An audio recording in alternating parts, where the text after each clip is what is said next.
le prince Harry serait en mode panique, après la récente alerte à la santé de la reine. Le duc de Sussex aurait déclaré à des sources qu'il se sentait impuissant, car il se trouve aux États-Unis alors que sa grand-mère de 95 ans est hospitalisée à Londres. L'admission de la reine à l'hôpital King Edward VII a mis en lumière son emploi du temps chargé au cours des dernières semaines et a suscité des appels aux jeunes membres de la famille royale pour qu'ils s'intensifient, soulageant la reine de la pression. La famille l'aura soutenue au château de Windsor, où elle est sur ordre du médecin de se reposer. L'experte royale Christina Garibaldi a parlé de la récente crise de santé de la reine dans US Weekly. Madame Garibaldi a déclaré, la famille royale soutient la reine après ses récents soins de santé. La famille royale se mobilise autour de la reine Elisabeth après qu'elle ait passé la nuit à l'hôpital, une source nous disant qu'elle exhorte la femme de 95 ans à se détendre, mais elle refuse d'écouter.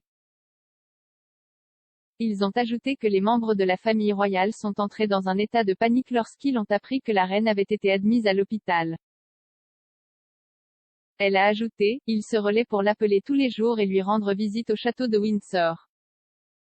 Le 20 octobre, la reine a passé la nuit à l'hôpital après avoir annulé à contre-cœur un voyage en Irlande du Nord.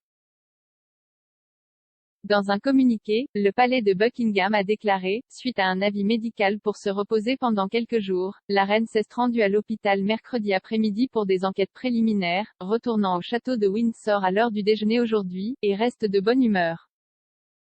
Une source nous dit que le prince William et la duchesse Kate ont envoyé un énorme bouquet de fleurs tandis que ses arrière-petits-enfants ont envoyé des vœux et des cartes. Quant au prince Harry, une source nous dit qu'il est passé en mode panique lorsqu'il a appris que sa grand-mère bien-aimée était à l'hôpital.